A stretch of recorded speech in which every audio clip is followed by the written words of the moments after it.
Check this out. Ma Fei, serang dia dan tarik kebenciannya. Kau tak perlu mengatakannya Qiao Yu, aku tahu itu. Ma Fei kemudian menyerang Nightmare King dengan Breaking Defense Sword energi miliknya, namun serangan itu hanya mengurangi 1 HP monster Nightmare King. Kenapa saat Qiao Yu menggunakan tongkatnya, health-nya bisa berkurang 508? Aku tak percaya, selama aku masih punya daya, aku akan mengikismu sampai mati. Setelah mengatakan itu, Ma Fei langsung menyerang Nightmare King dengan membabi buta. Namun serangan itu tak berefek besar pada Nightmare King. Kau semut, jika kau ingin mati lebih dulu, aku akan mewujudkannya untukmu. Silahkan kalau kau bisa Nightmare King, aku Ma Fei, tidak pernah takut padamu. Setelah Ma Fei mengatakan itu, Nightmare King langsung menyerang Ma Fei dengan sangat cepat. Beruntung serangan itu bisa ditahan oleh skill milik Xiangdi, walaupun serangan itu tetap mengurangi HP milik Ma Fei. Qiao Yu, kau baik-baik saja, cepatlah, ini tidak akan bertahan lama, aku bisa mati. Mendengar itu, Qiao Yu kemudian berlari dan langsung menyerang monster Nightmare, yang membuat monster tersebut kehilangan 182 HP-nya. Bersamaan dengan itu suara sistem terdengar. Volume darah Nightmare King terlalu rendah, Nightmare King Realm akan segera diaktifkan. Seketika itu juga, Nightmare King langsung mengeluarkan aura yang sangat besar, bahkan dengan auranya saja bisa membuat HP Qiao Yu dan yang lain berkurang.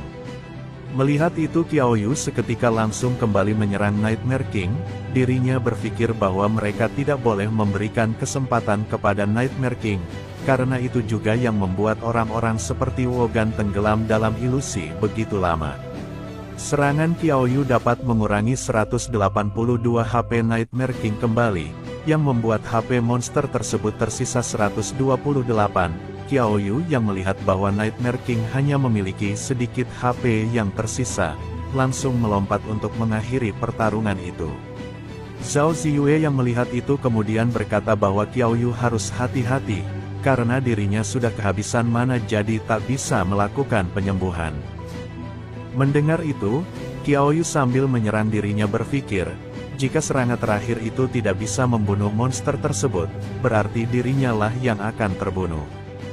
Beruntung, serangan terakhir Qiao Yu mengenai monster tersebut, dan notifikasi pun terdengar.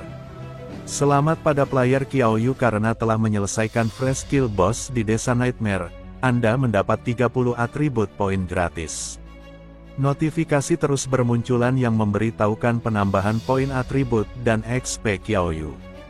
Tidak hanya itu saja, notifikasi kembali terdengar bahwa misi tersembunyi telah selesai, dan hadiah akan diberikan sesuai peringkat pemain. Zhao Ziyue mendapat skill Spring Buddha Willow Rank D, Zuo Yu mendapat skill Anti-Injury Armor Tone Rank D, Xiangdi mendapat skill Earth Explosion Technique Rank D, Ma Fei mendapatkan skill Sword Sparasian Rank D, dan yang terakhir adalah Qiao Yu. Qiao Yu mendapatkan skill Withering Technique level B, dan 50 experience point. Skillnya tidak bisa digunakan untuk saat ini, tapi masih ada Soul Core, Nightmare King, kamu harus memberiku barang yang bagus. Namun, saat Qiao Yu membuka core tersebut, dirinya malah mendapatkan equipment berupa pedang rank B. Qiao Yu yang mendapatkan itu langsung kecewa, karena dirinya tidak bisa menggunakannya. Ma Fei, pedang ini untukmu. Qiao Yu, apakah kau baru saja memberiku pedang rank B ini begitu saja? Ma Fei, bukankah hanya kamu yang menggunakan pedang di sini? Aku tak bisa menggunakannya, jadi kepada siapa aku bisa memberikannya, jika aku tak memberikannya padamu? Kau tak tahu nilai equipment ini ya? Banyak pemain yang mungkin tidak bisa membeli equipment seperti ini meskipun mereka menghabiskan banyak uang. Jika kau menjualnya, kau bahkan bisa membeli rumah di Kyoto. Tak masalah, kau pakai saja, ucap Qiao Yu sambil marah-marah kepada Nightmare Core, karena hanya mengeluarkan satu equipment. Setelah itu, Qiao Yu kemudian membuka jendela sistemnya dan bergumam. Kekuatanku telah meningkat, tetapi health barku hanya 70 poin, itu terlalu sedikit, ibarat selembar tisu, bila disentuh akan hancur seketika. Aku harus bertambah lebih kuat terlebih dahulu. Setelah itu, Qiaoyu dan yang lain diteleport kembali ke Aula Academy. Terlihat kepala sekolah dan para murid yang keluar terlebih dahulu masih berada di sana. Kalian kembali? Kalian telah menghilang selama 2 hari. Aku pikir kalian tak akan pernah kembali. Apa yang terjadi di desa Nightmare? Tapi biarkan aku menebaknya, kalian pasti jatuh ke dalam penjara bawah tanah yang tersembunyi. Sekarang kalian sangat terkenal, kalian berlima pasti diperebutkan oleh universitas-universitas ternama.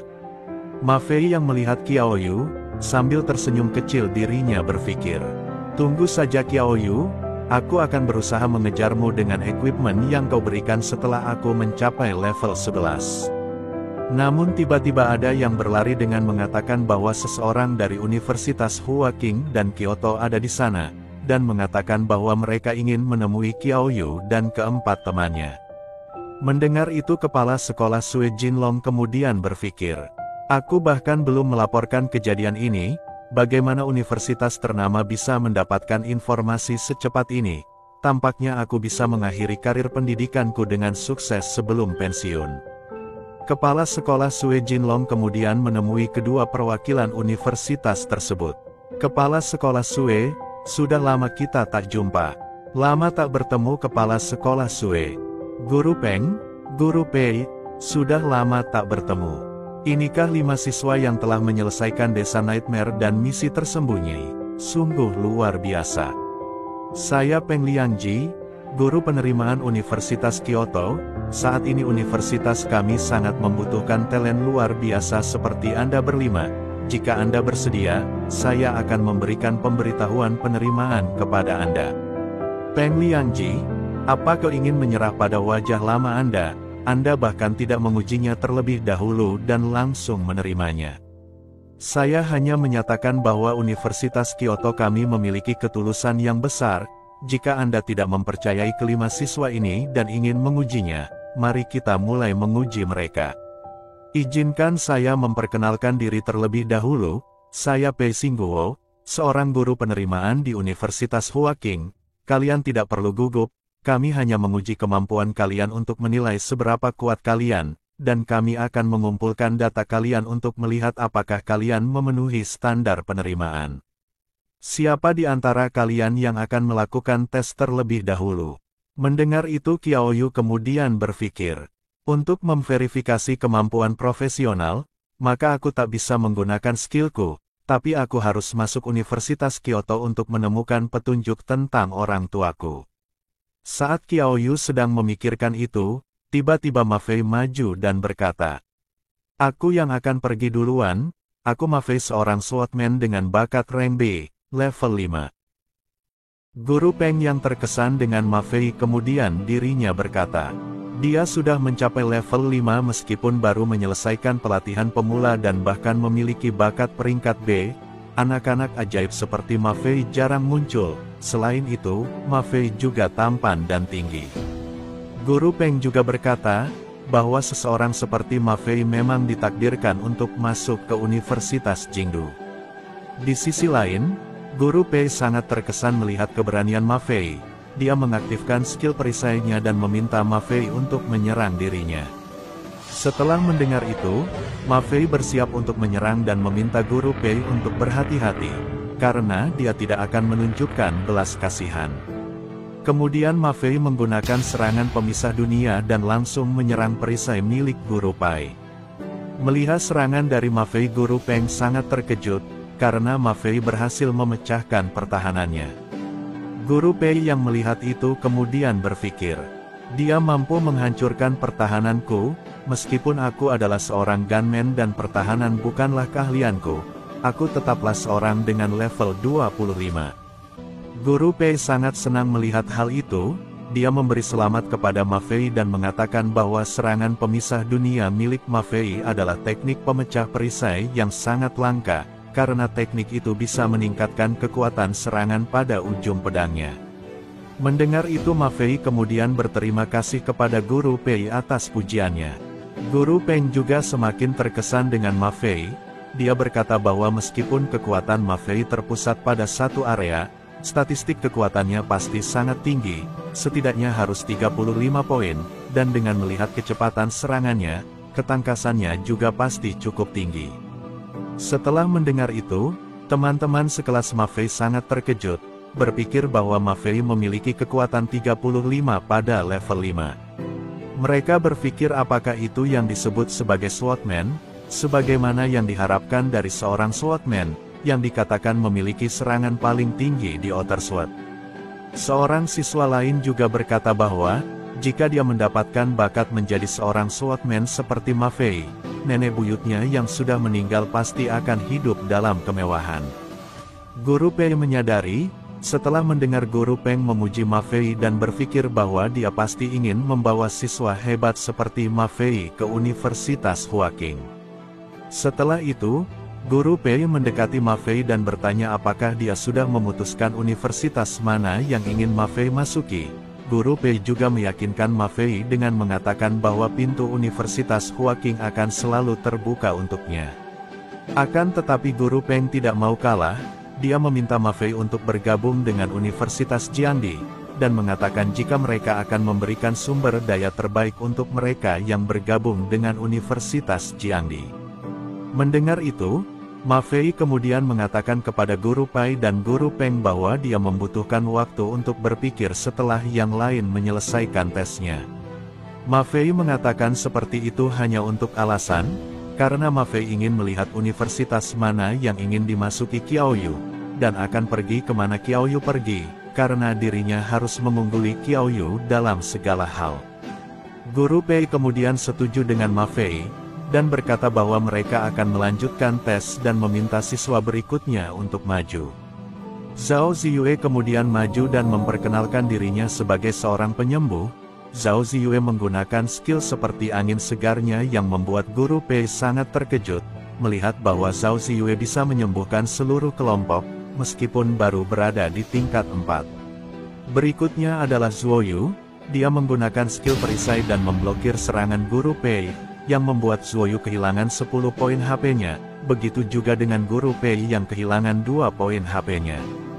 Guru Pei kembali terkejut, melihat bahwa Zuoyu memiliki kemampuan pertahanan yang begitu kuat, meskipun baru berada di tingkat 4, dan berpikir bahwa sebagian dari serangan yang dikenakan pada perisainya akan dipantulkan. Guru Pei kemudian bertanya kepada Zuoyu apakah itu adalah bakatnya. Zuoyu pun membenarkannya, dan menjelaskan bahwa itu adalah bakat peringkat D miliknya, dan mengatakan jika skill baju besi dengan paku pemantul kerusakan itu bisa memantulkan 20% kerusakan yang diterima. Guru Pei sangat terkesan dengan keterampilan Zuoyu, dan mengatakan bahwa menyerangnya sama dengan menyerang dirinya sendiri. Bagi seseorang tanker, tidak ada yang lebih berguna dari bakat itu. Setelah itu, dia meminta siswa berikutnya maju, dan siswa berikutnya adalah sahabat Qiaoyu, Xiangdi. Guru Pei yang melihat badan besar milik Xiangdi kemudian bertanya, apakah Xiangdi juga seorang tanker? Mendengar itu, Xiangdi menjawab bahwa dia bukan pengguna skill perisai, melainkan seorang mage. Guru Pei sangat bingung dengan jawaban Xiangdi, berpikir bahwa seorang anak gendut seberat 300 pound mengatakan bahwa dirinya adalah seorang mage, dan berpikir apakah Zuoyu dan Xiangdi tertukar dalam kelas bakat mereka. Setelah itu, Guru Pei meminta Xiangdi untuk menunjukkan keterampilannya. Mendengar itu, Xiangdi langsung mulai mempersiapkan serangannya, yang membuat Guru Pei bingung, apa yang Xiangdi lakukan, karena dirinya sama sekali tidak merasakan sedikit pun sihir dari Xiangdi. Akan tetapi, Xiangdi tiba-tiba menggunakan skill ledakan tanah dan menyerang Guru Pei yang membuat ledakan cukup besar di tempat Guru Pei berdiri. Setelah Guru Pei melihat kekuatan sihir dari Xiangdi, Guru Pei sangat terkejut, berpikir bahwa bakat Xiangdi entah bagaimana tidak dapat terdeteksi sama sekali, tetapi tiba-tiba meledak di bawah kakinya, dan berpikir bagaimana mungkin seorang gunman tingkat 25 sepertinya tidak menyadari itu. Guru Pei tidak bisa membayangkan, apa yang akan terjadi jika Xiangdi menyerang orang-orang di level yang sama dengannya. Guru Pei juga berpikir, apakah itu benar-benar yang bisa dilakukan oleh seorang penyihir tingkat 5. Setelah itu, Guru Pei melihat ke arah kepala sekolah Sui Jinlong, dan berpikir bahwa dirinya harus membuat seseorang untuk mengawasi kepala sekolah Sui dengan sangat cermat, karena dia telah menciptakan 5 jenius di sekolahnya, karena siapa yang tahu apakah kepala sekolah Sui Jinlong diam-diam sangatlah kuat. Setelah itu giliran Qiaoyu untuk mengikuti tes. Qiaoyu pun maju dan memperkenalkan dirinya, mengatakan bahwa dirinya adalah seorang necromancer tingkat 7. Qiaoyu juga memberitahu mereka bahwa peringkat bakatnya tidak diketahui. Setelah mendengar bahwa Qiaoyu berada di tingkat 7, Guru Peng sangat terkejut, berpikir bahwa dia 2 tingkat lebih tinggi dari keempat orang lainnya. Guru Peng juga berpikir, apakah mungkin karena peringkat bakat Qiaoyu terlalu rendah, sehingga Qiaoyu tidak berani mengatakannya. Di sisi lain, Guru Pei berkata kepada Qiaoyu bahwa mereka akan menjalankan tes terlebih dahulu, dan melihat hasilnya nanti. Qiaoyu pun setuju dengan Guru Pei. Dalam pikirannya, Guru Pei sangat penasaran dan ingin tahu makhluk undead macam apa yang bisa dipanggil oleh Qiaoyu. Dia berpikir bahwa dia bisa mengabaikan terluka sekali oleh murid baru, namun jika dirinya terluka lagi oleh 1 orang, maka dirinya lebih baik pulang. Setelah itu, Qiaoyu bersiap dan mulai berlari ke arah Guru Pei, yang membuat Guru Pei sangat bingung, dan berpikir bahwa Qiaoyu adalah seorang necromancer, kenapa Qiaoyu tidak memanggil undead dan malah berlari ke arahnya. Guru Pei menebak mungkin Qiaoyu memiliki teknik necromancer jarak dekat, dan berpikir bahwa Qiaoyu kurang pengalaman. Akan tetapi, Guru Pei sangat terkejut setelah melihat Qiaoyu mempersiapkan tinjunya untuk menyerangnya. Guru Pei yang menyadari bahwa Qiaoyu ingin memukulnya, dirinya meremehkan Qiaoyu dan berpikir, seberapa tinggi kekuatan seorang mage dan membiarkan Qiaoyu memukulnya. Namun Qiaoyu tidak menahan diri, dirinya menggunakan seluruh kekuatannya, dan memberikan 200 damage hanya dengan 1 pukulan, yang membuat Guru Pei harus terpental cukup jauh. Melihat itu, semua orang sangat terkejut, dan berpikir apa yang baru saja terjadi. Bagaimana mungkin Qiaoyu bisa menjatuhkan seorang guru level 25 hanya dengan 1 pukulan? Kemudian Guru Peng bertanya kepada Guru Pei apa yang sedang terjadi, bagaimana mungkin dia bisa dikalahkan sampai seperti itu oleh seorang necromancer level 7, karena secara umum bahwa necromancer adalah yang paling lemah secara fisik. Guru Peng kemudian bertanya kepada Guru Pei apakah Qiaoyu adalah kerabatnya karena bersikap lunak pada Qiaoyu. Di sisi lain, Guru Pei benar-benar terkejut dan marah, dan berpikir tentang apa yang baru saja terjadi, karena dirinya tidak bisa percaya bahwa seorang pemula level 7 bisa memberikan damage sebesar itu. Guru Pei berpikir monster macam apa Qiaoyu itu, karena Qiaoyu hampir membuatnya terkena serangan jantung dengan 1 pukulan, membuatnya berpikir ulang apakah itu standar untuk seseorang level 7. Teman sekelas Qiaoyu juga sangat terkejut, mereka tidak bisa percaya bahwa Qiaoyu bisa membuat guru rekrutmen terbang cukup jauh dengan 1 pukulan. Seorang siswa lain bertanya apakah mungkin Qiaoyu yang mereka lihat sebenarnya adalah makhluk undead yang telah dipanggil, dan mengira jika Qiaoyu bersembunyi di tempat lain. Siswa lainnya pun setuju, dan menjelaskan bahwa secara umum, necromancer adalah bakat yang paling lemah secara fisik. Mendengar itu Guru Peng menjadi takut, dan berpikir bahwa Qiaoyu sangat menakutkan. Dirinya juga berpikir bahwa dirinya beruntung karena yang melakukan tes adalah Guru Pei. Setelah itu Qiaoyu bertanya, apakah tesnya sudah selesai? Mendengar itu Guru Peng kemudian mengatakan kepada Qiaoyu bahwa dia telah lulus tes, namun mereka tidak bisa memberinya nilai karena Qiaoyu belum menunjukkan skill pemanggilnya. Kemudian Qiaoyu mengatakan bahwa dirinya tidak masalah dengan itu, karena Qiaoyu sudah memikirkan jika dia ingin mengambil jurusan dalam pertempuran fisik, seperti yang dilakukan para warrior. Kemudian Qiaoyu berpikir bahwa dirinya tidak bisa menggunakan sihir saat ini, jadi masuk ke Universitas Jingdu lebih penting baginya. Guru Peng yang mendengar itu kemudian mengatakan bahwa mengambil spesialisasi dalam peran selain peran utama belum pernah terjadi sebelumnya dalam sejarah pendidikan. Sambil mengeluarkan ponselnya, Guru Peng mengatakan bahwa dirinya harus bertanya kepada kepala sekolah tentang hal itu. Dalam panggilan tersebut, Guru Peng menjelaskan kepada kepala universitas, bahwa dia telah menemukan seorang necromancer yang sangat berbakat di sana, dan mengatakan jika murid itu ingin mengambil jurusan pertempuran fisik yang ditujukan bagi warrior. Guru Peng juga menjelaskan kepada kepala universitasnya bahwa murid itu hanya level 7, namun dia membuat seorang guru dari Huaking terbang dengan satu pukulan. Setelah mendengar semuanya dari Guru Peng, kepala sekolah Universitas Jingdu terkejut, dan berkata kepada Guru Pei bahwa dirinya akan memberikan otoritas penuh di Universitas Jingdu, dan menyuruh Guru Peng menyetujui apapun syarat yang diinginkan siswa tersebut agar bisa bergabung dengan Universitas Jingdu. Di sisi lain, Guru Pei juga mencoba menelepon kepala sekolahnya untuk memberitahu tentang Qiaoyu, namun kepala universitasnya tidak mengangkat teleponnya. Kembali ke Guru Peng, kepala sekolah Universitas Jingdu meminta Guru Peng untuk memulai panggilan video karena dia sendiri yang akan mengundang Qiaoyu secara pribadi. Guru Peng pun memulai panggilan video, dan hologram seorang pria berambut hitam muncul di depan semua orang. Dia memperkenalkan dirinya sebagai kepala sekolah Universitas Jingdu, Ji Pingyang. Setelah itu, Ji Pingyang meyakinkan Qiaoyu dan teman-teman sekelasnya, mengatakan bahwa dia berharap mereka mau bergabung dengannya di Universitas Jingdu, dan menjelaskan bahwa mereka memiliki sejarah yang panjang dan hebat serta guru-guru yang luar biasa.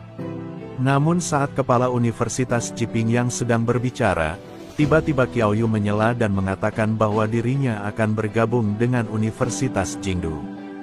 Guru Pei setelah mendengar bahwa Qiaoyu akan bergabung dengan Universitas Jingdu, sangat terkejut, dan berpikir bahwa dirinya harus berusaha untuk mendapatkan teman-teman Qiaoyu, karena dirinya sudah tidak bisa merekrut Qiaoyu. Namun sebelum dia mengatakan sesuatu, kepala sekolah Ji dari Universitas Jingdu bertanya kepada teman-teman Qiaoyu, bahwa karena mereka semua berasal dari kelas yang sama, mengapa tidak bergabung bersama-sama, karena mereka bisa saling menjaga. Mendengar itu, teman-teman Qiaoyu langsung menyetujui usulan dari Ji Pingyang.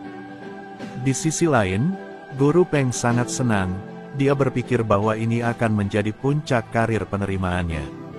Namun saat Guru Peng sedang berpikir seperti itu, tiba-tiba Qiaoyu bertanya kepada kepala sekolah Ji, apakah dirinya mengenal ayah Qiaoyu yang bernama Qiao Anxing. Kepala sekolah Ji sangat terkejut mendengar nama itu, dan bertanya kepada Qiaoyu apakah Qiaoyu adalah anak dari Qiao Anxing dan Sixia, dan mengatakan bahwa tidak heran dirinya merasakan keakraban yang kuat begitu melihat Qiaoyu. Qiaoyu yang mendengar bahwa kepala sekolah Ji mengenal orang tuanya, langsung bertanya kepada kepala sekolah Ji, apakah dia tahu di mana mereka sekarang. Mendengar itu kemudian kepala sekolah Ji menjelaskan kepada Qiaoyu, bahwa mereka berdua adalah muridnya, tetapi dirinya tidak melihat mereka selama lebih dari 10 tahun. Kepala sekolah Ji hanya bisa memberitahu Qiaoyu, bahwa orang tuanya adalah individu yang sangat berbakat. Setelah itu, kepala sekolah Ji berpikir, bahwa keduanya menghilang tanpa jejak selama lebih dari 10 tahun. Dirinya khawatir mereka sudah mati, akan tetapi dirinya tidak bisa mengatakan itu kepada Qiaoyu. Setelah itu kepala sekolah Ji memberitahu Qiaoyu, bahwa dirinya tidak bisa mendapatkan informasi lebih lanjut tentang mereka sejak mereka lulus, tetapi dirinya ingat bahwa mereka sering berbicara tentang dunia pribadi, dan meminta Qiaoyu untuk pergi ke dunia pribadinya. Mungkin ada sesuatu yang ditinggalkan orang tuanya untuknya di sana.